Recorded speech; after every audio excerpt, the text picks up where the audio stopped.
बिस्मिल्लाहिर्रहमानिर्रहीम। नाज़रीन, आपका इब्ने हसन एक बार फिर आपकी खिदमत में हाजिर।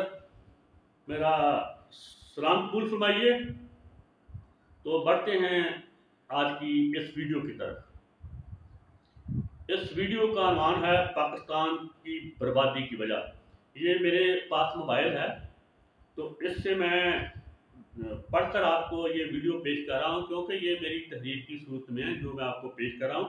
ये 29/5/2023 यानी कल के डेट में फेसबुक पे ये तहरीर आपको मिल सकती है, जो आप पढ़ना चाहें। तो अर्ज करता चलो, मेरी किसी भी बात से, मेरी गुफ्तगू से, मेरी राय से किसी भी मेहरबान का मुतफिक होना कतन कतन ज़रूरी नहीं। हर इंसान अपनी राय रखने में आज़ाद है, उसे अपनी आज़ादाना राय रखने का हक है। लेकिन मैं जो दयानतदारी, ईमानदारी से महसूस करता हूँ, वो आपकी खिदमत में पेश कर देता हूँ बिला कमो कास्त। तो जो मैं बहुत सी वजूह हैं, एक ये भी बहुत बड़ी वजह है पाकिस्तान की बर्बादी की, जो आपकी समातों की नज़र करने जा रहा हूँ। तो सुन लीजिए क्या है। मुनाफिकत, मुनाफिकत, मुनाफिकत, फिक्री मुनाफिकत, अमली मुनाफिकत, सियासी मुनाफिकत, हुकूमती मुनाफिकत, रियासती मुनाफिकत, आइनी मुनाफिकत। पाकिस्तान की बर्बादी की वजह मुनाफिकत, मुनाफिकत, मुनाफिकत। और सबसे बढ़कर आइनी और ज़मीनी हकायक को बयान करने, समझने, उन पे अमल करने में मुनाफिकत। जब तक ये मुनाफिकत, मुनाफिकाना रवैया मौजूद रहेगा, पाकिस्तान की हालत में कभी भी बेहतरी नहीं आ सकेगी। मेरे कुछ मेहरबानों को मुझसे शिकायत है कि मैं शायद कोई मुश्किल अल्फाज बोलता हूँ। मुझे तो सीधी सारी अल्हबे रब्बुल इज़्ज़त की कसम, मुझे उर्दू के हेजे नहीं आते जोड़ तोड़ करने। तो मैं मुश्किल अल्फाज क्या बोलूँगा, क्या फिदी का शोरबा। मैं रूटीन में ही जो गुफ्तगू करता हूँ उर्दू में, वही अल्फाज इस्तेमाल करता हूँ। लेकिन अब मैं कोशिश करता हूँ कि अगर मुझे कोई ऐसा लगे तो उसे मैं थोड़ा सा अदल बदल करने की कोशिश करूँ। लेकिन मेरे पास इतना ज़खीरा अल्फाज नहीं कि मैं अल्फाज की जगह दूसरे अल्फाज आपकी खिदमत में पेश कर सकूँ। मेरी वोकैबुलरी बहुत छोटी है। तो आगे बढ़ते हैं। रियासत पाकिस्तान और एस्टेब्लिशमेंट, अदलिया मकन्ना आज अपना मुनाफिकाना कौलो फेल दुरुस्त कर लें। या तो कौल को ज़मीनी हकायक के मुताबिक डाल लें, या फिर ज़मीनी हकायक को आइन की असर रूह में अमली तौर पर डाल लें। पाकिस्तान आज ही तरक्की की शाहराह पे अपना सफ़र शुरू कर देगा और इसके 95% मसाइल ख़त्म हो जाएंगे इंशाअल्लाह, अगर ये कर लिया जाए तो। आपके खादम राकम के ख्याल में पाकिस्तान जैसे फसूदा, किरमखोरदा, दीमकज़दा, गुलाम ज़हन, इंतहा पसंद, अनापसंद मुआशरा में अभी दूसरी किस्म की असलाह दूर दूर तक मुमकिन नहीं। यानी ज़मीनी हकायक को आइन के ताबे करना, ये तो फ़िलहाल हमारे जैसे फरसूदा फ़िक्र अमल से यकसर खाली मुआशरा में मुमकिन नहीं। हाँ, अलबत्ता पहला ऑप्शन इंतहाई काबिल अमल है। वो कुछ यूं है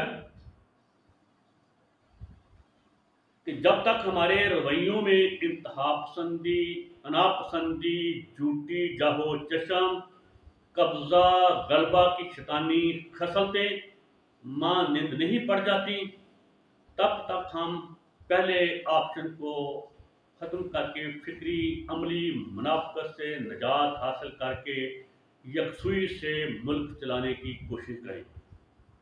यानी शाली हवाई ख्वाबों को छोड़कर, आइन में दर्ज नाकाबिले अमल बातों को छोड़कर, तल्ख ज़मीनी हक़ाइक़ की आंखों में आंखें डालकर अपनी चुंधियाई आंखों की बजाय खुली आंखों से दहकते सूरज की चमक और रोशनी को देखकर तस्लीम कर लें कि दिन का वक्त है, ना कि शब दयूर यानी शात्रीन रात या अमावस की रात का वक्त है।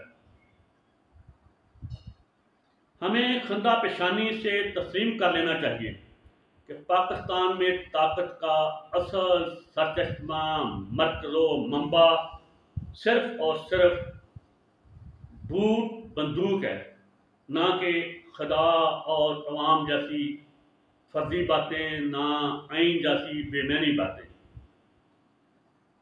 क्या अब भी वक्त नहीं, सवालिया निशान है, क्या अब भी वक्त नहीं आया कि हम इस तलख हकीकत को तस्लीम करके इस पर अमल पैरा हो जाएं कि आर्मी चीफ साहिब 2% के सेक्रेटरी दफा, इसके ऊपर वजीर दफा, इसके ऊपर वजीर आजम और इसके ऊपर सुप्रीम कमांडर सदर पाकिस्तान के अमली तौर पर मतहत नहीं है, बल्कि किबला हुजूर काबिल सद एहतराम आर्मी चीफ साहिब जो भी हाजिर सर्विस हों, बल्कि रिटायर भी, वो सब के सब इन जिनका मैंने जिक्र किया उन तमाम के बास होते हैं और उन सब के ये माई बाप हैं, ना कि उनके ये मतहत हैं। नाज़रीन कराम, दिल के बहलाने को तो ऐसी लच्छेदार रंगीन संगीन गुफ्तगू बहुत अच्छी है, मगर जब भी कभी पाकिस्तान में इसकी रूह से अमल करने की अदना सी कोशिश भी की जाती है, तभी पाकिस्तान के अंदर किसी न किसी खौफनाक बहरान में पाकिस्तान फंस जाता है।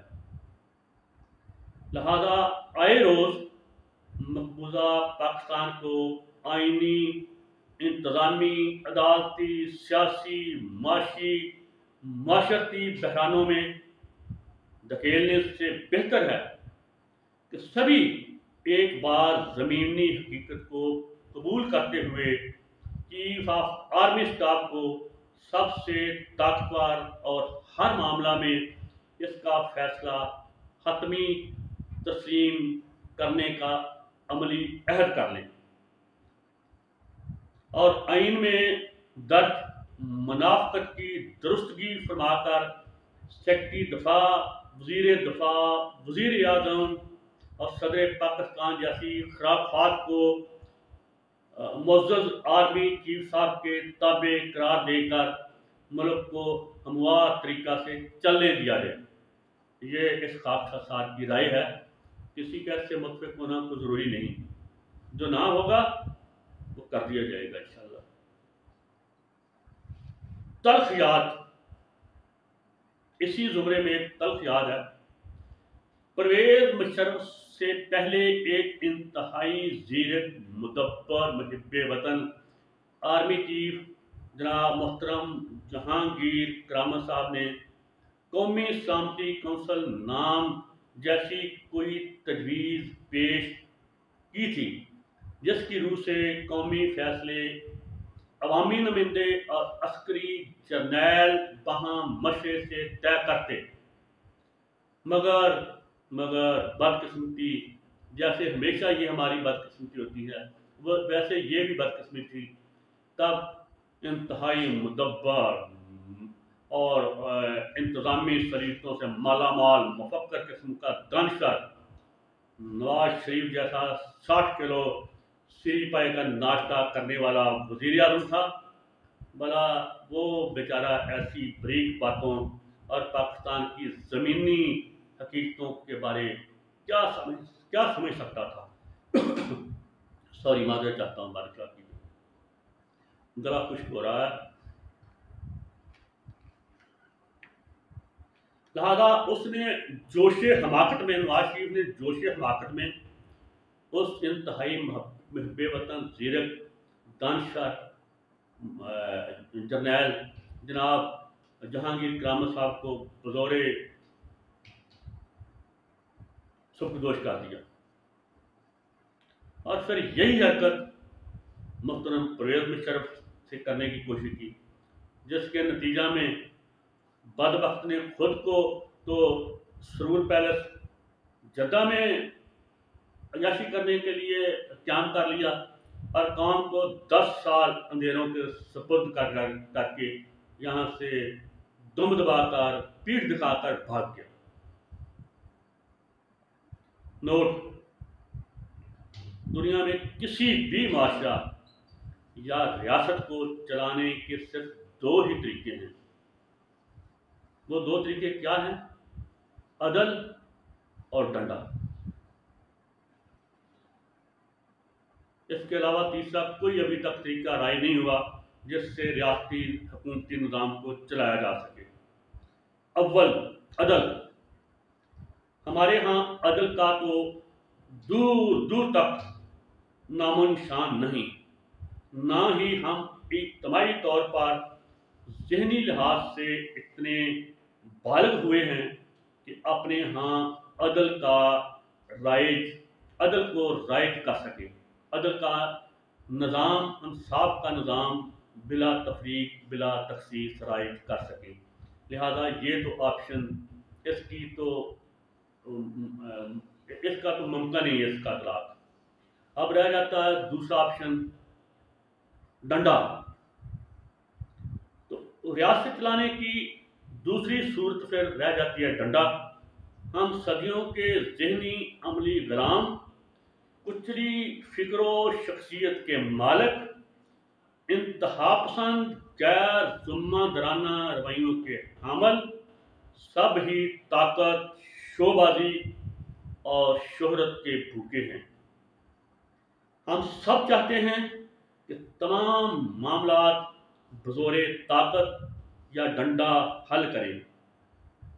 तो हुजूर वाला, जब किसी माशरा की इज्तिमाई सोच ये हो तो फिर रियासत को चलाने का बेहतर हल यही रह जाता है कि जिनके पास बूट, बंदूक और डंडे की हतमी ताकत है, हम बारगाओ रगबत मामलात उन्हीं पे छोड़ दें और खुद दही से रोटी खाते रहें।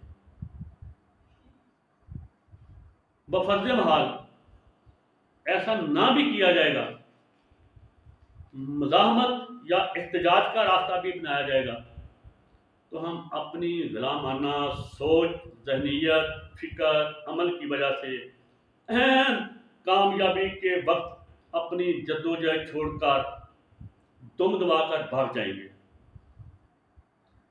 दुम दबाकर पीठ दिखाकर हम भाग जाएंगे, क्योंकि साबका तजुर्बात यही बताते हैं कि जब भी हम कामयाबी के करीब पहुंचे, हम दुम दबाकर पीठ दिखाकर या किसी के चक्कर में आकर भाग गए।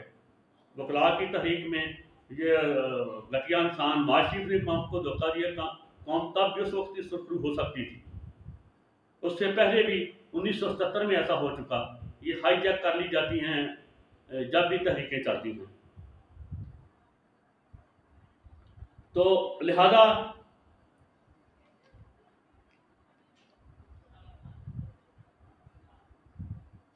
और इसके बाद हम दुम दबा के भागने के बाद बूट बंदूक वालों की पुरानी तनख्वाह पे बखुशी नौकरी दोबारा से करनी शुरू कर देते हैं।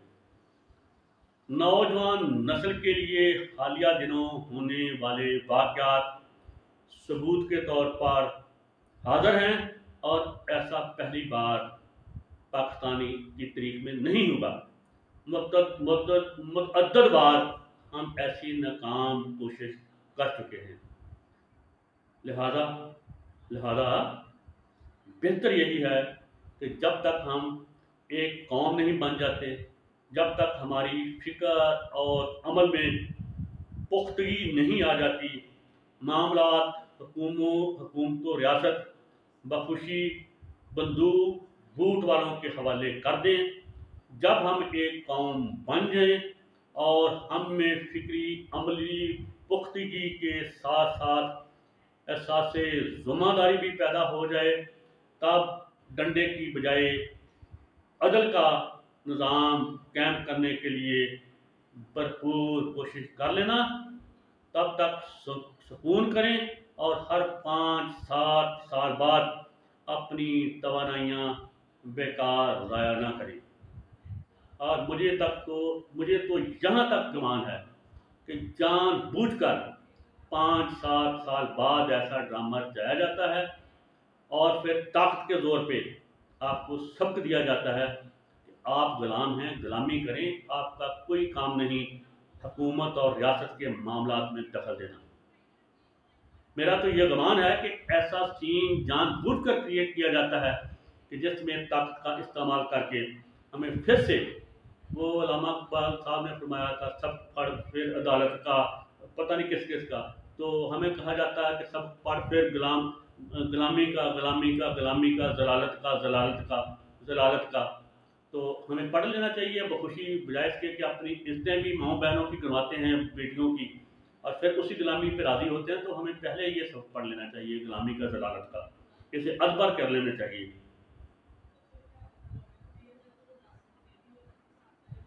आखिर में मेरी गुजारिश है, जनाब किबला हजूर मेरे लिए काबिल सद एहतराम आर्मी चीफ साहब से, उनके उनके आगे हाथ जोड़कर, उनके पांव पकड़कर, अपना सर उनके कदमों में रखकर, आर्मी चीफ साहब से भी हाथ जोड़कर गुजारिश है, हमें ये नशा और मशरूब पिलाना खुदा के वास्ते बंद कर दें, जिसकी वजह से हम रेंगने वाले हशरातुल अर्ज गटरों के कीड़े मकोड़े खुद को शहीन समझना शुरू कर देते हैं और फिर हमारी खाद उड़ना शुरू हो जाती है। फिर हमारी माओं बहनों बच्चियों बेटियों की इज्जतें नीलाम होना शुरू हो जाती हैं। तो खुदा के वास्ते जनाब चीफ साहब, हमें ये शरबत मत पिलाया करें, हम बहक जाते हैं इतना तेज नशे का शरबत पी के। वो शरबत ये है जैसे आप या आपके अबलाग का नमिंदा हमें पिलाता है। ब्रैकेट में वो शरबत ये है, ब्रैकेट में है, पाकिस्तान में ताकत का सरचश्मा अवाम है। खुदा रसूल के वास्ते आर्मी चीफ साहेब, जनाब जनरल आसम नीर साहेब, सैयद साहेब, आपको आपके बड़ों का वास्ता, पंचतन का वास्ता, हमें नहीं चाहिए ताकत। हम तो अवाम ही नहीं, हम गुलाम हैं, तो हमें कैसे, हमारे पास कैसे ताकत आ गई, कहाँ से ताकत आ गई? हमें बख्श दीजिए, हमें ताकत नहीं चाहिए। हमें सिर्फ और सिर्फ अपनी माओं बहनों बच्चियों बेटियों बहुओं की इज्जत चाहिए, चादर चारदवारी का तहफ़्फ़ुज़ चाहिए।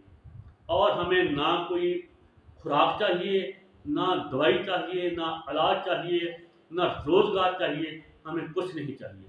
खुदा रसूल के वास्ते देखो, मैं आपसे अर्ज़ करता हूँ, हम कुछ नहीं, किसी चीज़ का तकाज़ा नहीं करेंगे, बस चादर चारदवारी का तहफ़्फ़ुज़, हमारी माओं बहनों बेटियों बच्चियों बहुओं की इज्जत महफूज रहे। जो गुनाहगार है उसको, उसके जो मुजरिम है उसको उसके जुर्म की सजा दे, उतनी ही जितना उसका जुर्म है, और एक बावक़ार तरीके से जैसे सैयद देते हैं, ऐसे सजा हमें अब पीडीएम से मत दिलवाएं, जैसे खंजीर का बच्चा यजीद अपने मुखालिफिन को दिलवाता था। ऐसी सजा तो वो यजीद भी नहीं दिलवाता था जो अब सजा है। तब भी मेरी इज्जत माब बीबियों, जिनके पाँव की खाक पे मैं कुर्बान हो जाऊं, उनके सरों से रदाएं छीनी गई थी, नौज बिल्ला नौज बिल्ला नौज बिल्ला। वो भी इतने घटिया दुश्मन नहीं थे बनु उमैया वाले कि वो इज्जतों से खेलते।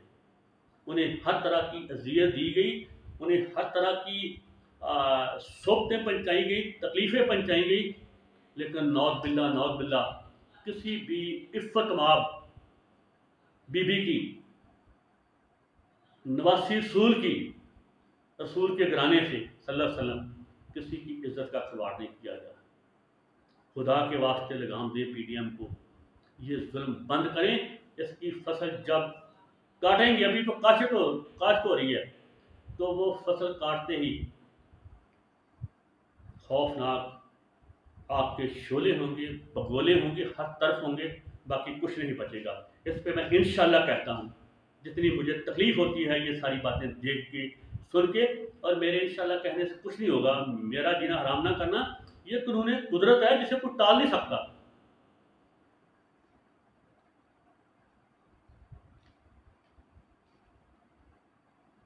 तो हाँ चीफ साहेब, शायद आपकी नादक भी शिकन आलूद हो जाए, लेकिन रब्बुल इज्जत की कसम, इस नारा की हकीकत से इतनी ही दूरी है, इस नारा की हकीकत से, जमीनी हकीकत से इतनी ही दूरी है जितनी जमीन की आसमान से दूरी है। आपकी दरियादिली, सखावत, आला ज़र्फ़ी, वसीउल कल्बी अपनी जगह, जिसकी मैं दाद देता हूँ, मगर आपके पाँव पकड़कर गुजारिश है, मज़ीद ऐसा नशा आवर मशरूब हमें ना पिलाएं। आपकी इस आला ज़र्फ़ी पे हज़रत गालिब का शेर आपकी नज़र करता हूँ। तेरे वादे पे जिए, तेरे वादे पे जिए, हम तो ये जान झूठ जाना। तेरे वादे पे जिए, हम तो ये जान झूठ जाना, कि खुशी से मर न जाते अगर एतबार होता। इस पे मेरी पकड़ना कर लेना। ये मेरे बहुत ही महबूब, मेरे बहुत ही मेरे लिए काबिल कदर हज़रत गालिब का शेर है। इसके बाद अर्ज है कि मिर्ज़ा गालिब साहब का ये शेर है, तो हुजूरे वाला जनाब किबला मुहतरम आर्मी चीफ साहिब, 7,000 एहतराम गुजारिश है, अगर ये बात हकीकत होती कि हम गुलाम तख्त का सा चश्मा होते, तो ना तो पाकिस्तान 2 टुकड़े होता और ना ही बाकी मांदा पाकिस्तान की ये हालत होती, जो आज एक बदतरीन जंगल से भी बदतर है। आप यहाँ हैं, वहां तक तपश नहीं पहुंच रही। जो कुछ गोठों, देहातों, शहरों, कस्बों, मोहल्लों में हो रहा है, और सबसे तकलीफ देह बात है, जो चादर चारदीवारी का बेदर्दी से तकद्दस पमाल किया जा रहा है, उसकी पमाल क्या करना, इसके पल्ले ही कुछ नहीं छोड़ा गया। ऐसा जुल्म तो वो हलाकू खां, चंगेज खां ने भी नहीं किया होगा। वो जो अमीर तैमूर लंगड़े ने भी अपने दुश्मनों के साथ, उनकी बच्चियों के साथ नहीं किया होगा, जो पीडीएम वाले अब कर रहे हैं। मैं उनके नाम लूंगा, मैं कमजोर हूं, मैं और किसी का तो नाम नहीं ले सकता। तो आखिर में कतील शिपाही का शेर आपकी नजर करता हूं और आपसे आजाद चाहूंगा। जो कुछ मैंने किया है वो बताने लगा हूं शेर की सूरत। अब जिसके जी में आए वही पाए रोशनी, अब जिसके जी में आए वही पाए रोशनी, हमने तो दिल जला के सरे आम रख दिया। इसमें थोड़ी सी तरमीम करता हूँ। हमने तो सिर कटाने के लिए हथेली पे रख दिया।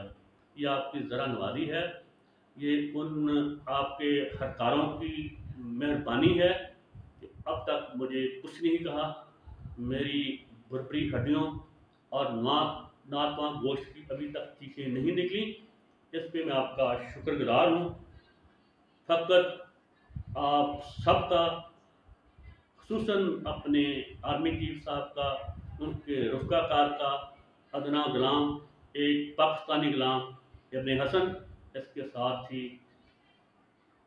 मेरे ज़मीनी खुदावंद करीम रब्बुल इज़्ज़त की कसम, मैं आपसे गड़गड़ा के, आपके पाँव पकड़ के, आपके पाँव पे सर रख के आपसे माफ़ी मांगता हूँ अगर आपकी नाज़ुक जबीं शिकन आलूद हुई हो मेरी गुफ्तगू से, तो मुझे खुदा के वास्ते, पैतन के वास्ते, आपको उस नबी का वास्ता जिसकी नस्ल से आप होने का दावा करते हैं, मुझ पे बेजात तशद्दुद जुल्म ना करना। खुदा पाक की कसम, आर्मी चीफ साहब, मैं आपसे 1000 गुना ज़्यादा मुहिब वतन हूँ। मैं chief justice of Pakistan Umar Punjab से ज़्यादा, 1000 लाख गुना ज़्यादा मुहिब वतन हूँ। मैं शोबाज वज़ीर आज़म से ज़्यादा, करोड़ दफ़ा ज़्यादा मुहिब वतन हूँ।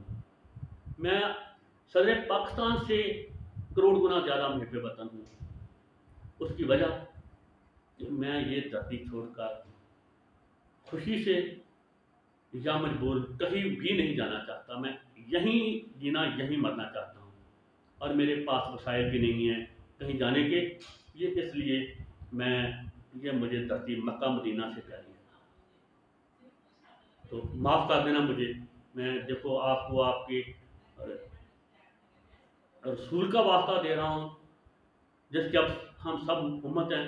आपको आपके पैतन पाक का वास्ता दे रहा हूँ, आपको करबला वालों का वास्ता दे रहा हूँ कि मुझ पे रहम खाना, मुझ पे ही नहीं, मुझ जैसे 26 करोड़ गुलामों पे रहम खाएं, उन पे तरस करें, हमारी इज्जतों पे तरस करें, हमारी माँओं पे तरस खाएं, हमारी बहनों पे तरस खाएं, हमारी बच्ची बेटियों पे तरस खाएं, उन्हें इस जुल्म से बचा लें जो कुछ इस मकबूजा जंगल में हो रहा है। जिस तरह इसने तार तार की जा रही हैं, खुदा के लिए उससे बचा लें। अगर मैं वज़ीर आला होता, तो जो परसों चौथ कमेटी इस बदबख्त वज़ीर आला के रूबरू पेश हुई है कि जेलों में किसी औरत की तस्लील नहीं हो रही, तो मेरे सामने भी ये सब यही रिपोर्ट करते। अगर मैं रिपोर्ट करने वाला होता, तो मैं इससे भी बढ़ चढ़ कर रिपोर्ट करता कि वहाँ तो जितनी रखवाली इज्जतों की हो रही है, उतनी तो कहीं मक्के मदीने में भी नहीं होती होगी। हकीकतें जाने, बस आगे मेरा सबर जवाब दे देगा, मुझसे कुछ ऐसी बात निकल जाएगी, इसके साथ ही जा चाहती हूँ। अल्लाह।